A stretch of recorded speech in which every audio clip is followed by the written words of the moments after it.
Bonjour, 26 juin 2017. Donc on est assez nombreux, je crois, à nous demander que représente le vote musulman en France. Est-ce qu'il est important ou beaucoup moins? Alors il m'est arrivé une idée, elle vaut ce qu'elle vaut. Je crois qu'elle est intéressante, mais n'hésitez pas en commentaire à la critiquer constructivement. Ne m'insultez pas, c'est pas la peine, mais montrez que je me trompe à un endroit essentiel. Donc je vais vous donner ma méthode, ma réflexion. Donc c'est une estimation vraiment grossière du vote musulman en France. C'est tout simplement, j'entendais sans arrêt que donc les Français d'origine maghrébine, ou les Français de couleur, ou les Français liés à l'islam, les Français de couleur en métropole, donc ont beaucoup voté France Insoumise, ont beaucoup voté Mélenchon.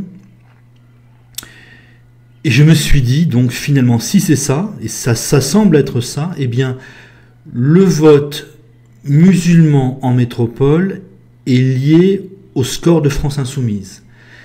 Et donc, les 17 députés France Insoumise sont élus, ce sont des Français de couleur qui ont élu des députés France Insoumise.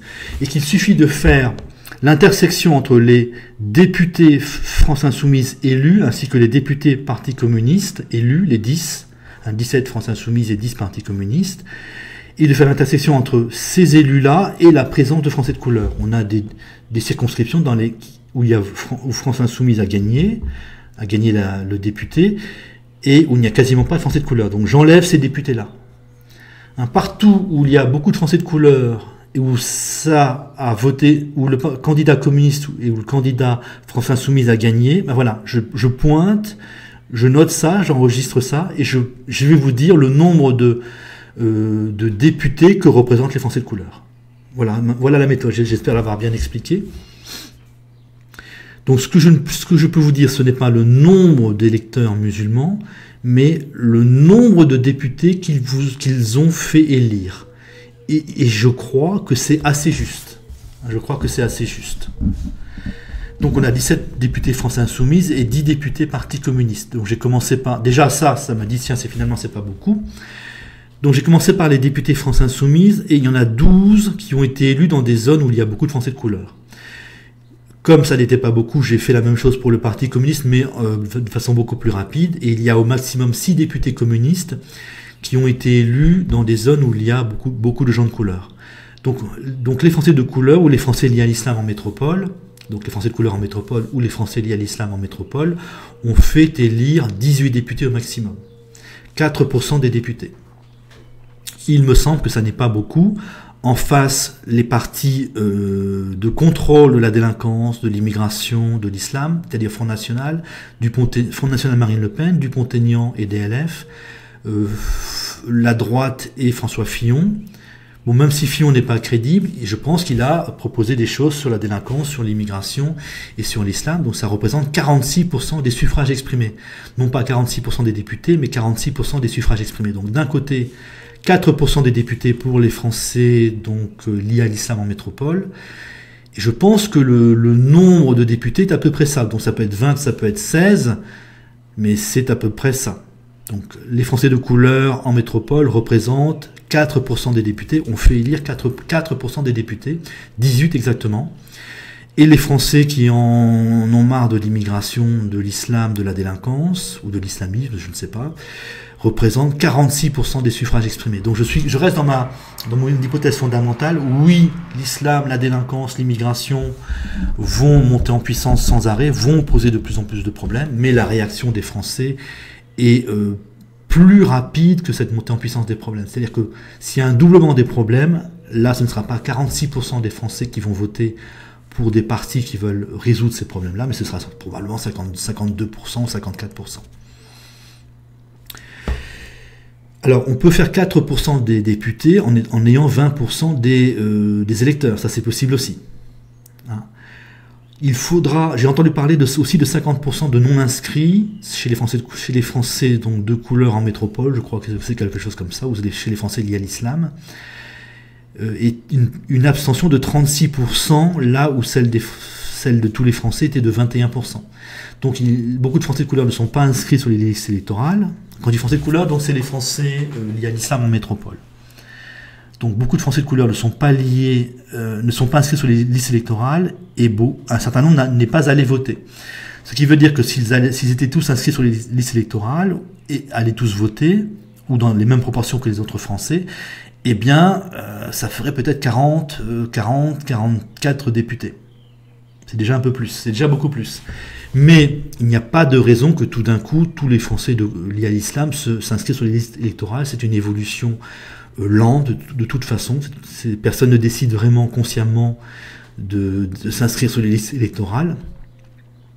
Et si jamais les Français de couleur ou les Français liés à l'islam en métropole se mettent à avoir le même taux d'abstention, le même taux d'inscription sur les listes électorales que les autres Français, ça pourrait aussi vouloir dire qu'ils vont à l'assimilation et que leur vote va se rapprocher de celui des Français, ou des autres Français. Alors on a donc 4% des suffrages des députés, donc on a encore le temps. On a encore vraiment le temps. Par contre, il faudra, je vous ai dit, 20% des Français de couleur peuvent très bien n'avoir que 4% des députés. C'est le même phénomène que pour le Front National, qui, avec 18,6% des voix en 2012, a eu 2 députés. C'est le même phénomène. Par contre, donc, en 2022, il faudra regarder de quelle façon dans quelle proportion cela aura progressé. Il n'est pas impossible qu'on ait un doublement du nombre de députés, qu'on passe donc de 18 à 36, mais même là, ça ira encore. Surtout qu'en face, vous aurez certainement un passage de 46% des suffrages exprimés qui veulent résoudre le problème de l'immigration, de l'islam, de la délinquance, à probablement plus de 50%. Donc il est assez possible qu'en 2022, la majorité des Français votent pour des partis anti-délinquants, anti-islam radical et anti-immigration. Mais donc en 2022, il faudra regarder le nombre de députés élus par les Français de couleur ou les Français de couleur liés à l'islam. Ça risque de doubler de tous les 5 ans. Donc 18, 36, 64, ça n'est pas impossible. Il faudra vérifier ce rythme. Ça nous donnera une indication pour l'avenir. Je voulais vous dire encore une chose que j'ai oubliée. Donc encore une fois, voilà, les Français de couleur ont donné 18 députés. Ça n'est pas encore dramatique, ce n'est pas encore le grand remplacement, ce n'est pas encore la situation catastrophique, on a encore le temps. Et vu donc l'évolution des Européens, je regarde en ce moment des mini-émeutes, des mini-émeutes au Royaume-Uni entre Anglais qui en ont marre de l'islam et les musulmans et les gauchistes. Les Anglais sont largement plus avancés que nous dans le rejet de l'islam. Et donc dans 5 ans, ce sera encore plus impressionnant. Les Anglais, les Allemands les Anglais, les Suédois et peut-être les Allemands devraient être de plus en plus islamophobes. Et ça devrait faire réfléchir les Français de couleur qui vont ne pas voter pour un parti européiste. Donc voilà, je pense vous avoir donné une approximation, vraiment, une estimation en fait de l'importance, de la puissance du vote musulman en France, 18 députés en 2017. Voilà, pour le nombre, ça devrait être assez possible de trouver, d'avoir une estimation assez proche, mais il faudrait faire des calculs sérieux. Et je n'en suis pas capable, je n'ai pas le temps, mais si on le veut, on le peut. Là, le ne pas savoir n'est plus acceptable. Et s'il y en a un d'entre vous qui souhaite vraiment faire une estimation du vote musulman en France, on peut peut-être faire ensemble une vidéo autour de ça, de discussion, de réflexion collective de comment calculer ce nombre. Salut!